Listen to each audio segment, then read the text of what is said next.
ABC 50's Olivia Grant here. And ABC 50's Josh Bond. We look a little different than normal, right? I'd say so. So we're hanging out at a pool today. Can you guys introduce yourself and tell us what you do? Sure thing. My name's Andrew Driver. I'm with Bluefoot Diving Charters in the beautiful Alex Bay, Thousand Islands. Hello, I'm Bob Sherwood and Director of Operations for All About Scuba, a dive training center in Alexandria Bay, New York. They're gonna take us in the pool and show us a little bit about the basics of scuba diving. So let's do it. Let's go. Before we got in the pool, we had to gear up for the next part of our adventure.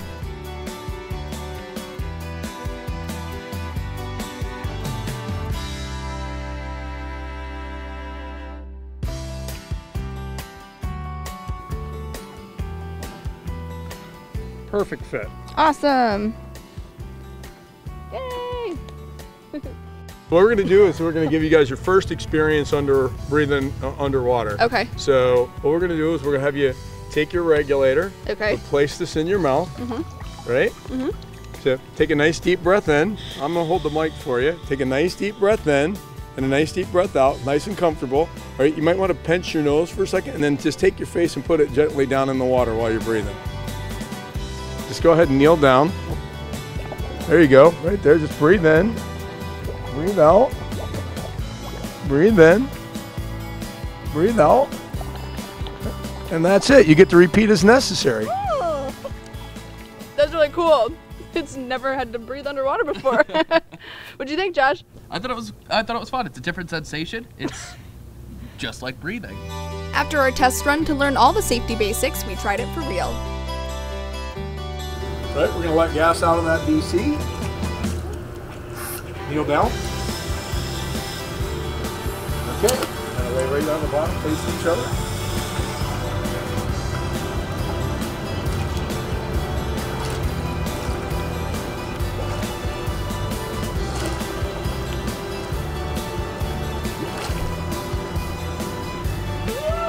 That's so cool! That was awesome!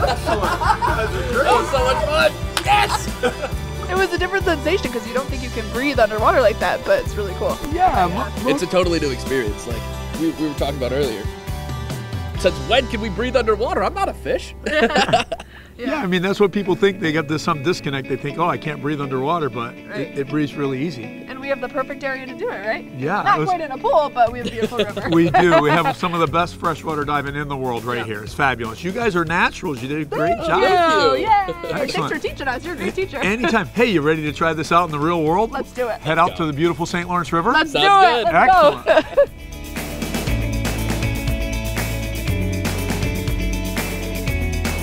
So we have graduated from the pool and now we're out on the beautiful St. Lawrence River, which is what this episode is all about. Can you tell us a little bit about what it's like to dive out here?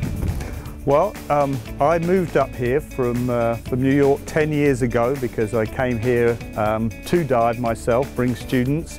To me, it was the very best place in the northeast of the United States to come diving. Not only is the visibility fabulous, we have some awesome wrecks, and we never ever get blown out. So all those three things put together makes it the perfect place for me. One of the cool things is that there are tons of shipwrecks around here. Can you tell us a little bit about maybe a story that you might have from one of those? Sure, well there's a number of wrecks up here. Obviously it's a very narrow channel that the ships historically have passed through for hundreds of years actually. The oldest shipwreck in America is just a mile or two up there. But one of the more interesting stories would be the Vickery, the wreck of the Vickery, which was sunk in 1898. It was a wooden schooner that was built in 3 Mile Bay, which is just up here in the North Country. They took on a pilot in order to navigate the rocky, dangerous waters of the Thousand Islands. And unfortunately for the captain, the pilot put the boat onto the rocks.